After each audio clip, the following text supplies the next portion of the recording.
Hello मेरे प्यारे बच्चों, कैसे हो आप सभी लोग। उम्मीद करती हूँ बहुत अच्छे हो गए। तो बेटा हम लोग ऐसे छोटी छोटी सीरीज़ ला रहे हैं जिसमें हम लोग कम से कम 12-13 मिनट की आपको वीडियो दे रहे हैं, जिसमें हम लोग हर एक सब्जेक्ट के MCQs करवा रहे हैं ताकि हर एक बच्चे तक ये जो एजुकेशन है, मतलब शिक्षा है, वो पहुँच सके। मतलब आप अच्छे से कंटेंट अपना रेडी कर सको आपके बोर्ड एग्जाम के लिए। जो इंपॉर्टेंट क्वेश्चन है हम लोग वो सीरीज़ लेकर के आ रहे हैं छोटे छोटे वीडियो के अंदर, ताकि आप बोर भी ना हो और आपका अच्छे से अच्छा बेहतर तरीके से सारे सब्जेक्ट कवर भी हो जाए। ठीक है, तो ये छोटे छोटे जो वीडियो मिल रहे हैं आपको, इसमें हर एक सब्जेक्ट आपका MCQ कराया जा रहा है। हर एक वीडियो के अंदर आपको 25 MCQ मिलेंगे, जिससे कि आपको पता है कि हमारे जो बोर्ड एग्जाम है हर एक सब्जेक्ट में 20-20 क्वेश्चन आते हैं। तो इसलिए हम लोग सीरीज ऐसी ला रहे हैं जिसमें हम लोग 25 क्वेश्चन आपको करवा रहे हैं, ताकि आप लोग अच्छे से प्रिपेयर कर लीजिएगा। ठीक है जी, इंपॉर्टेंट क्वेश्चन है जो कि पुराने पेपरों में पूछे जा चुके हैं, आने वाले में भी संभावना है उनके पूछे जाने की। वो सारे क्वेश्चन हम लोग इन सीरीज के अंदर करवा रहे हैं। तो चलिए फिर स्टार्ट करते हैं। सवाल पहला है आपके सामने। आज हम लोग हिंदी ले रहे हैं, इसके पहले हम लोगों ने केमिस्ट्री कर लिया था। ठीक है जी, तो आगे चल के भी और सब्जेक्ट आते रहेंगे। तो सवाल है हमारा, अत्यधिक का संधि विच्छेद क्या है। पूछा है क्या, अत्यधिक का संधि विच्छेद। तो हम लोग ये जानते हैं कि जो संधि विच्छेद होता है भाई हमारे एग्जाम में आता ही आता है, 100% एक क्वेश्चन जरूर आता है। तो बेटा हमेशा याद रखिएगा, जब भी क्या हो, छोटी ई की जो मात्रा होती वो हो और छोटा आ हो, ये जब हमें मिलता है तो हमेशा कौन सी मात्रा बनाती है, छोटी ई की मात्रा बनाती है। और ये जो शब्द होता है भाई वो आधा हो जाता है। जहाँ पे छोटी ई की मात्रा लगी वो जो शब्द होता है वो कैसा हो जाता है, वो आधा हो जाता है। ठीक है, यानी कि जो ता है ये आधा है, यानी ता पे क्या लगी होगी, छोटी की मात्रा लगी होनी चाहिए। तो अब ढूंढो ता पे छोटी की मात्रा किस में है। अत्य में, ये तो नहीं होगा। अति, बड़ी की मात्रा नहीं होगा। और देखो क्या लिखा, अति और अधिक, यानी राइट आंसर इसको फॉलो कर रहा है कौन, ये वाला तीसरा ऑप्शन ये फॉलो कर रहा है। जैसे कि देखोगे ता पे छोटी ई की मात्रा लगी और छोटा आ है ना। प्लस के अगल बगल देखो जो शब्द आपस में जुड़ रहे हैं। हमेशा याद रखना बेटा, जब शब्द जोड़े जाती है, जो जोड़ा का बीच में निशान बना होता है ना, वो जोड़ किसके लिए होता है, बाकी दो शब्दों को जोड़ेगा ही। लेकिन ध्यान इस बात पे रखना, ये जो शब्द जो प्लस है इसके पहले जो अक्षर है ये, और इसके बाद जो अक्षर है ये, दोनों शब्द आपस में जोड़े जाते हैं। तो ती और आ क्या बन जाएगा, त्या। क्या बन जाएगा, त्या। ठीक है, और ये जो मिलता है बन करके क्या बनता है भाई, मात्रा तो छोटी की बन गई और शब्द क्या आता है, या शब्द जुड़ जाता है। तो अति अत्यधिक का संधि विच्छेद क्या हो जाएगा, अति धन अधिक हो जाएगा। ठीक है जी, चलिए आगे बढ़ते हैं, नेक्स्ट क्वेश्चन करेंगे। सरोवर शब्द का सही पर्यायवाची क्या है। सरोवर का मतलब क्या होता है, समुद्र, यानी कि तालाब, तड़ाग, ये सभी इसके समानार्थी शब्द होंगे या पर्यायवाची होंगे। तो राइट आंसर क्या हो जाएगा, ऑप्शन नंबर डी, तालाब यहाँ पे आपका करेक्ट आंसर होगा। चलिए जी अगले सवाल पे बढ़ेंगे, अगले क्वेश्चन पे बढ़ेंगे। अगला सवाल क्या है, कूप का तद्भव है। कूप माने क्या होता है, कुआं। अब देखो तद्भव और तत्सम से तुमसे सवाल बनता है, हमेशा याद रखना। तो पहले ये जान लो कि तत्सम क्या होता है और तद्भव शब्द क्या होता है। बेटा ये जो तद्भव शब्द होता है ना, ये जो तद्भव शब्द होता है ये हिंदी शब्द होता है, यानी कि इसकी भाषा क्या होती है, हिंदी। लेकिन जो तत्सम होता है वो संस्कृत भाषा होती है। अब तुम्हें पता होगा क्या पूछा है, कूप का तद्भव, यानी कि ये खुद कूप क्या है, तत्सम है। ये कूप क्या है भाई, तत्सम है, और इसका तुमसे क्या पूछा है, तद्भव, यानी कि हिंदी पूछा है। तो कूप का हिंदी क्या होता है भाई, कुआं। कुआं होता है कूप का हिंदी। ठीक है जी, तो right answer option B. Next question पे बढ़ेंगे। नौका का तरणी पर्यायवाची क्या होगा। तो भाई जो नौका होता है उसका मतलब नाव होता है। नाव के अलावा इसकी और क्या पर्यायवाची होती है, तरड़ी होती। क्या होती है, तरड़ी। यानी कि देखो शब्द आपको मिलेंगे पर यहाँ पे आपको मात्राओं पे ध्यान रखना होगा। देखो तरणी ये भी लिखा, लेकिन राइट आंसर नहीं होगा। क्यों, क्योंकि तरड़ी होता है, रा पे छोटी ई की मात्रा होती है, तब उस शब्द का मतलब नाव होता है। तो राइट आंसर क्या हो जाएगा यहाँ पे, ऑप्शन नंबर ए हो जाएगा, नाव। ठीक है जी, चलिए आगे बढ़ेंगे। नेक्स्ट क्वेश्चन पे पूछा गया है, नील गगन में कौन सा समास है। नील गगन, अब देखो समास जब ऐसे शब्द आए हमेशा याद रखना बेटा, नील गगन यानी गगन की पर्याय, जो गगन की विशेषता बता रहा है वो कौन बता रहा है, ये नीला शब्द बता रहा है कि गगन कैसा है भाई, ये जो गगन है वो कैसा है, नीला है ना जी। तो यहाँ तो याद रखना दूसरे शब्द की जो विशेषता है वो पहला शब्द हमेशा बता रहा होगा। तो ये हमेशा कौन सा होता है, कर्मधारय समास। कर्म, जैसे कि हम ऐसे भी याद रख सकते हैं, हमारे जो पहचान कैसे होती है, हमारे कर्मों से होती है। तो गगन की पहचान कौन बता रहा है, नील। ये जो नील शब्द है वो गगन की विशेषता बता रहा है कि ये नीला है। ठीक है जी, तो यहाँ पे इस तरीके के शब्द में आपका आएगा कर्मधारय। जैसे कि आ सकता है नील अंबर, है ना, पीत वस्त्र, ये सभी एक दूसरे, जो दूसरा लास्ट में शब्द होता है इसका पहला शब्द क्या बताती है, विशेषता बताता है। ठीक है जी, चलिए आगे बढ़ते हैं, नेक्स्ट क्वेश्चन पे आएंगे। अमोल शब्द का उपसर्ग क्या है। हमेशा देखो बेटा जो उपसर्ग होता है ना वो क्या होता है, उपसर्ग हमेशा शब्द के आगे लगता है। उपसर्ग हमेशा कहाँ लगता है, शब्द के आगे लगता है। ठीक है जी, उपसर्ग हमेशा कहाँ लगता है? शब्दों के आगे। और जिस शब्द में उपसर्ग लगा होता है अगर उपसर्ग को हटा दे तो हमेशा वो जो शब्द बचेगा उसका भी अर्थ होगा। तो देखो ध्यान से देखना, पूछा है क्या? अमोल। क्या पूछा है? अमोल। यानी उपसर्ग क्या लगा होगा? आगे लगा होगा, तो आ और मोल हो जाएगा। ठीक है ना। तो अगर हम आ और मोल ऐसे जोड़ दें तो देखो आ अलग कर दिया, मोल का क्या होता है? अर्थ होता है कि नहीं। तो हमेशा क्या है, जो शब्द क्या उपसर्ग होता है वो शब्द के आगे जोड़ करके उस पूरे शब्द का एक नया अर्थ बना देता है। वैसे मोल का अर्थ तो है, मोल का अर्थ क्या होता है? जैसे कि मूल्यवान। लेकिन क्या है भाई? अमोल यानी अत्यधिक मूल्यवान, जिसकी कोई तुलना, जिसके कोई मोल ही ना हो। तो क्या हो गया भाई? अगर हम उपसर्ग को हटा दे तो उस बचे शब्द का अर्थ निकलना चाहिए, वही सच में सही में उपसर्ग होता है। ठीक। तो शब्द यहाँ पे अमोल में कौन सा है? तो आ यहाँ पे क्या है भाई? हमारा आ यहाँ पे क्या है? इसका उपसर्ग है। अगले सवाल पे बढ़ेंगे।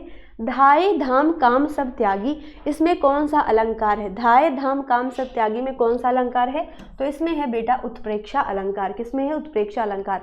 वैसे तो आपके सिलेबस में उत्प्रेक्षा अलंकार नहीं है, लेकिन बेटा पढ़ लीजिएगा। क्यों? क्योंकि मैंने आपको ये पढ़ाया हुआ है और आपके एग्जाम में ऑब्जेक्टिव क्वेश्चन में ऐसे सवाल पूछे जाते हैं। सिलेबस में नहीं है फिर भी आपके ऑब्जेक्टिव यहाँ से बन जाते हैं। ठीक है जी। तो मैंने पहला रसछंद अलंकार का एक वीडियो लाइव क्लास में पढ़ाया, उसको जरूर एक बार पढ़ लीजिएगा। चलिए आगे बढ़ते हैं। नेक्स्ट क्वेश्चन क्या है भाई? हमारा पूछा है क्वेश्चन, सोरठा के तीसरे चरण में कितनी मात्राएं होती हैं? तो बेटा जो सोरठा होता है वो सबसे पहले याद रखिए कि क्या होता है? दोहे का उल्टा। दोहे का उल्टा होता है क्या? सोरठा। अब दोहे का जो उल्टा है सोरठा भाई, तो सोरठा का जो पहला चरण होता है और तीसरा, इसमें 11-11 मात्राएं होती हैं। दूसरे और चौथे चरण में कितनी कितनी होती हैं? इसमें 13-13 मात्राएं होती हैं। तो राइट आंसर क्या हो जाएगा? पूछा है तीसरे चरण में, यानी पहले और तीसरे में कितनी? 11-11। तो right answer option number A हो जाएगा। ठीक। चलिए अगले सवाल पे बढ़ेंगे। पूछा है दीप शिखा काव्य के रचयिता कौन है? तो दीप शिखा जो काव्य है उसके रचयिता कौन है भाई? महादेवी वर्मा जी है। ठीक। चलिए अगर तुमसे पूछा जाए आधुनिक युग की मीरा किसे कहा जाता है, तो क्या बताओगे? महादेवी वर्मा को ही कहा जाता है। अगला सवाल है पृथ्वीराज रासो के लेखक कौन है? चंद्र बरदाई है पृथ्वीराज रासो के लेखक। बहुत बहुत बहुत इंपॉर्टेंट क्वेश्चन है। अगला सवाल है आपके सामने, तार सप्तक का संपादन किसने किया था? तो तार सप्तक का संपादन प्रमुख योगदान किसका है? अज्ञे जी का है। अज्ञे जी का पूरा नाम क्या है? सच्चिदानंद हीरानंद वात्स्यायन अज्ञे। ठीक। अगले बढ़ेंगे सवाल पे। शिलापंख चमकीले के लेखक कौन है? शिलापंख चमकीले के लेखक कौन है भाई? गिरजा कुमार माथुर। ये है शिलापंख चमकीले के लेखक। ऑप्शन ये क्वेश्चन बेटा आता है पेपर में। ठीक। चलिए आगे है मित्रता के लेखक कौन है? तो मित्रता के लेखक कौन है? आचार्य रामचंद्र शुक्ल जी है। ठीक है जी। आपका ये जो है आता है पेपर में। अगर पूछा जाए ममता के लेखक कौन है? तो ममता के लेखक है भाई जयशंकर प्रसाद। ठीक। चलिए आगे बढ़ते हैं। नेक्स्ट क्वेश्चन, दोहावली के रचनाकार कौन है? तो दोहावली किसने लिखी है? तो तुलसीदास जी ने लिखी है। अगर तुमसे पूछा गया रामचरितमानस के लेखक कौन है? तो क्या बताओगे? तुलसीदास जी। अगर पूछा रामचरितमानस में क्या ये प्रयुक्त हुआ है? दोहा है, सोरठा है, चौपाई है, छंद है, क्या है? तो बताओगे चौपाई होती है। ठीक। चलिए आगे बढ़ते हैं। नेक्स्ट क्वेश्चन, भूषण काव्य के रचयिता कौन है? तो आंसर हो जाएगा बेटा शिवराज भूषण, यानी ऑप्शन नंबर ए आपका यहाँ पे राइट आंसर बनेगा। नेक्स्ट, हिंदी के प्रमुख कितने पद्य प्रकार हैं? हिंदी के प्रमुख पद्य के कितने प्रकार हैं? तो राइट आंसर हो जाएगा ऑप्शन नंबर 3। ठीक है। अगला, निर्गुण भक्ति धारा के प्रतिनिधि कवि कौन है? निर्गुण भक्ति धारा जो होती है यानी कि उसमें किसी भी जैसे कि उसमें प्रेम या भाव ऐसा कुछ भी नहीं होता, मतलब वो हर चीज़ हर भाव से निर्गुण होता है। तो ऐसे कौन से कवि हैं भाई? कबीर दास जी हैं निर्गुण भक्ति धारा के प्रतिनिधि कवि। अगला सवाल है, रसिक प्रिया काव्य की रचना है किसकी? केशव दास, भूषण, मतीराम या घनानंद? तो रसिक प्रिया किसकी है भाई? केशव दास की रचना है। ठीक है जी। चलिए आगे बढ़ेंगे नेक्स्ट क्वेश्चन पे। रसखान का मूल नाम क्या था? तो रसखान का मूल नाम क्या था भाई? सैयद इब्राहिम था। रसखान जी जो थे वो किसके भक्त थे?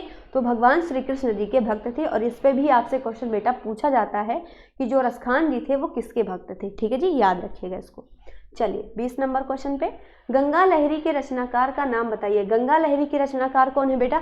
आपसे बहुत ज़्यादा इंपॉर्टेंट क्वेश्चन पूछा जाता है। यदि ऑप्शन में आपको सदल मिश्र दिया है तो आप 100% सदल मिश्र पे जाएंगे, लेकिन अगर आपको जगन्नाथ मिश्र दिया है तो आप जगन्नाथ मिश्र पे टिक करें, क्योंकि गंगा लहरी नाम से दोनों की रचना है, जगन्नाथ मिश्र जी की भी है और सदल मिश्र की भी है। ठीक है, तो अगर दोनों ऑप्शन में आता है तो दोनों लिख लीजिएगा, अगर एक आता है तो एक पे टिक कर दीजिएगा। ठीक, आगे बढ़ेंगे। नेक्स्ट क्वेश्चन बताइएगा, सोरठा के चौथे चरण में कितनी मात्राएं होती? अभी आपको बताया कि पहले और तीसरे में 11-11, दूसरे और चौथे में कितनी 13-13 मात्राएं होती हैं। देखो सोरठा के पहले और तीसरे में क्या बताया था? 11-11, दूसरे और चौथे में क्या बताया कि इसमें 13 मात्राएं होती हैं, ठीक है जी। और इसी का उल्टा होता है क्या, दोहा। ये तो हो गया सोरठा के लिए, और इसी का उल्टा होता है बेटा दोहा। दोहा में क्या कैसी मात्राएं होती हैं, ये भी आपसे पूछा जाता है। तो भाई दोहा जो होता है ना, उसके पहले और तीसरे में कितनी मात्राएं होती हैं, 13, और दूसरे और चौथे में कितनी होती हैं, 11 मात्राएं होती हैं। कितनी 11, ठीक है। दोनों ही पे ही सवाल बेटा पूछा जाता है, हमेशा याद रखिएगा। रोला छंद आपके सिलेबस में नहीं है, लेकिन रोला छंद से भी ऑब्जेक्टिव क्वेश्चन बनता है। क्या बनता है कि सबसे पहला क्वेश्चन कि दोहा जो छंद होता है वो किससे मिलकर बनाया जा सकता है। तो सोरठा को अगर हम मिला दें तो दोहा रोला छंद बन जाता है। दूसरा क्वेश्चन पूछा जाता है कि जो रोला छंद होता है उसके पहले चरण में या कि हर एक चरण में कितनी मात्राएं होती हैं, 24 मात्राएं। कैसे होती हैं ध्यान देना भाई। जो रोला छंद है वो किससे मिलकर बनता है, सोरठा से मिलकर बनता है। और सोरठा के चरण में अगर मात्रा गिनोगे बेटा तो कितनी होती हैं, पहले और यहाँ पहला हो गया, फिर दूसरा आता है, फिर नीचे तीसरा, फिर चौथा। तो पहले और दूसरे में अगर गिनोगे तो एक में 11 एक में 13 होगी, एक में 11 और एक में 13 होगी। तो 11 और 13 को जोड़ दोगे तो कितनी हो जाएगी, 24 ही तो होगी। तो इस प्रकार से जो रोला छंद होता है उसमें हर एक चरण में 24 मात्राएं होती हैं। अब तुमसे तीसरा क्वेश्चन पूछा जाता है कि रोला छंद जो होता है उसके कितने चरण होते हैं, तो 4 चरण होते हैं, ठीक है जी। समझ गए। इस तरीके से बेटा आपसे क्वेश्चन आंसर पूछे जाते हैं। ओके, चलिए आगे। रोला छंद के देखो आ गया क्वेश्चन, रोला छंद के चौथे चरण में कितनी मात्राएं होती हैं। तो भाई चाहे चौथा चरण पूछे, चाहे पहला पूछे, चाहे दूसरा पूछे, चाहे तीसरा पूछे, हर एक चरण में कितनी 24 मात्राएं होती हैं। अगर पूछा कि जो रोला छंद होता है वो किससे मिलकर बनाया जा सकता है, तो सोरठा से मिलकर के बनाया जा सकता है, ठीक है जी। समझ में आया। 23 नंबर का क्वेश्चन है, चरण कमल बंदो हरिराई में कौन सा अलंकार है। बेटा ये क्वेश्चन आपके लिए बहुत ज़्यादा इंपॉर्टेंट है, ये क्वेश्चन आपके लिए बहुत ही ज़्यादा इंपॉर्टेंट है। क्या पूछा है, चरण कमल बंदो हरिराई क्या है भाई। अगर हम इसका अर्थ निकालें तो क्या होता है कि चरण जो है कमल के समान चरण। कैसे चरण है, कमल के समान। अगर आपको ऐसा आए यानी कि एक चीज़ की जो हमें तुलना यानी संभावना की जा रही है, तुलना की जा रही है, वो दूसरी चीज़ से की जा रही है, तो वहाँ पर क्या होता है बेटा, हमेशा रूपक अलंकार होता है। तो राइट आंसर क्या हो जाएगा भाई, चरण कमल बंदो हरिराई में रूपक अलंकार है। ये क्वेश्चन बेटा कई बार आपके पेपर में आया है। आप सेट उठा के देखोगे अनसॉल्व से तो लगभग दूसरे सेट में ये क्वेश्चन आपका पूछा जाता है, ठीक है जी। हमेशा इसको याद रखिएगा, बहुत इंपॉर्टेंट क्वेश्चन है। 24 नंबर का क्वेश्चन है, अधिकार में कौन सा उपसर्ग है। तो अधिकार में कौन सा उपसर्ग है भाई, अधि उपसर्ग है। क्या है भाई, अधि उपसर्ग है, ठीक है जी। समझ गए। चलिए आगे बढ़ते हैं। 25 नंबर का क्वेश्चन जो कि इस सेशन का लास्ट क्वेश्चन है। बताइए क्वेश्चन का आंसर, नीलकंठ में कौन सा समास है। अब देखो यहाँ पे भाई क्या कहा गया, नीलकंठ, यहाँ पर कंठ होगा तो नीलकंठ। बहुत बेटा इसको ध्यान से समझना, नील और क्या लिखा है, कंठ, यानी कि जिसका कंठ, कंठ माने क्या होता है, गला, जिसका गला क्या हो, नीला हो, जिसका गला क्या हो, नीला हो। तो अब ये बताओ जिसका गला नीला हो, इससे कोई विशेषता पता चल रही है। तो यानी जो ये दो शब्द दिए हैं ये आपस में एक दूसरे की विशेषता तो बता ही नहीं रहे। अर्थात हमको ये पढ़ने से समझ में आ रहा है कि ये जो शब्द है नीलकंठ, ये शायद किसी और चीज़ की विशेषता बता रहा है। किसकी विशेषता है ये नीलकंठ शब्द, ये है हमारे शिव जी की विशेषता। शिव जी का जो गला होता है भाई वो क्या होता है, वो नीला होता है। नीला गला होता है कि नहीं उनका, बिल्कुल है। तो क्या है जो नीलकंठ शब्द है वो किसकी विशेषता बता रहा है, शिव जी की। तो हमेशा याद रखना बेटा कि जो दिया गया शब्द होता है यदि वो दोनों पद आपस में प्रधान ना हो, पहली बात तो समास होता क्या है, दो पदों से मिलकर के समास बनता है। यदि दोनों पद आपस में प्रधान ना हो, ये वो शब्द जो है वो किसी अन्य शब्द की विशेषता बताए, तो वहाँ हमेशा कौन सा समास होता है बेटा, बहुव्रीहि समास। कौन सा समास होता है, बहुव्रीहि समास होता है, ठीक है जी। जैसे कि मैं कहूँ लंबोदर, क्या नाम मैंने कहा, लंबोदर, यानी जो ये शब्द लिखा है आपके सामने लंबोदर, यानी लंबा है जिसका उदर, लंबा है जिसका उदर, उदर माने पेट होता है। किसका पेट लंबा है यानी किसका पेट बड़ा है, तो आप अगर देखोगे तो गणेश जी का पेट बड़ा है। तो गणेश जी के ये शब्द जो है वो विशेषता बता रहा है लंबोदर शब्द। लंबोदर शब्द किसकी विशेषता है, गणेश जी की विशेषता है कि उनका पेट उदर कैसा है, बड़ा है, लंबा है। तो क्या बताओगे ये कौन सा समास होगा आपका, बहुव्रीहि समास हो जाएगा, ठीक है बेटा। तो बहुव्रीहि और कर्मधारय से बहुत ज़्यादा क्वेश्चन बनते हैं। द्वंद्व समास से भी आपके क्वेश्चन बनते हैं, जैसे माता पिता, भाई बहन, धन अमीर गरीब, यानी कि जिसमें और शब्द का लोप हो। जैसे माता पिता तो बीच में क्या होगा, माता और पिता, भाई बहन, भाई और बहन, दिन रात, दिन और रात, अमीर गरीब, अमीर और गरीब, ऐसे शब्द जो मिलेंगे आपको हमेशा वहाँ द्वंद्व समास होगा। ठीक है जी। द्विगु समास क्या होता है बेटा, ये भी याद रखो एक तरफ के लिए। द्विगु समास वो होता है जिस समास में शुरुआत में क्या हो, हमेशा संख्या का बोध हो। जैसे मैंने कहा 9 ग्रह, जैसे मैंने कहा यहाँ पे 9 ग्रह है ना, यानी 9 ग्रहों का समूह, तो आगे देखो संख्या ही है, 9 संख्या ही है कि नहीं। ऐसे होता है चौराहा, 4 रास्तों का समूह या 4 रास्तों से मिलकर बना हुआ रास्ता, तो 4 चौ में क्या हो जाएगा, 4 हो जाएगा। ठीक है जी। ऐसे ही आता है आपका नवरात्रि, है ना, पंचवटी, ये सारे शब्द क्या है बेटा, द्विगु समास की परिभाषा बताते हैं। ठीक है जी। तो आई होप आपको ये सेशन हेल्पफुल लगा होगा बेटा। हम छोटे छोटे सेशन बनाने का सिर्फ उद्देश्य इतना है कि आप सारे बच्चों तक की छोटी छोटी जो वीडियोस हैं वो पहुंचे, ताकि आप अपने एग्ज़ाम की बहुत बेहतर तरीके से प्रिपरेशन कर सको। बहुत सारे बच्चे ऐसे होते हैं जिनके पास पैसे नहीं होते कि वो कोचिंग जा सके, वहाँ पर आप पढ़ाई कर सकें, बहुत गरीबी होती है उनके घरों में। तो बेटा उन सारे बच्चों की मेरी कोशिश है कि हर एक बच्चे तक ये वीडियो सीरीज़ पहुँचे। आप इसीलिए बेटा जितना ज़्यादा हो सकता है कोशिश करिए कि शेयर करिए, ताकि शायद आपके एक शेयर से किसी गरीब बच्चे का भला हो जाए और उससे बहुत सारे आशीर्वाद शायद आपको मिल सके, है ना जी। तो अपनी पूरी कोशिश करिएगा कि इस वीडियो को ज़्यादा से ज़्यादा शेयर करिए उन बच्चों के साथ, ताकि जो बच्चे नहीं पढ़ पाते उनकी बहुत सारी हेल्प हो सके। और ये जो क्वेश्चन आप देख रहे हो बेटा, ये क्वेश्चन इस तरीके से यहाँ पे मैंने बनाए हैं ताकि एक क्वेश्चन में आपको बहुत सारी चीज़ें मैं समझा सकूँ, और जो आपके बोर्ड एग्जाम में कई बार पूछे भी जा चुके हैं। ठीक है बेटा। तो आप लोग ज़्यादा से ज़्यादा बच्चों के साथ इस वीडियो को शेयर करिएगा, और चैनल अभी हम लोगों ने शुरू किया है तो इसको बहुत ज़्यादा सपोर्ट और प्यार दीजिएगा अपना। ठीक है जी। तो ऐसे छोटी छोटी सीरीज़ हम लोग लाते रहेंगे। अगर आपको ये सेशंस पसंद आते हैं तो कमेंट बॉक्स में ज़रूर बताइएगा, अपना फीडबैक ज़रूर बताइएगा कि आपको ये सेशंस कैसे लगते हैं, हेल्पफुल हैं कि नहीं आपके बोर्ड एग्जाम के लिए, ज़रूर बताइएगा बेटा। और ज़्यादा से ज़्यादा शेयर करिएगा, मैं बस इतना ही बोलूँगी। मिलते हैं नेक्स्ट क्लास में।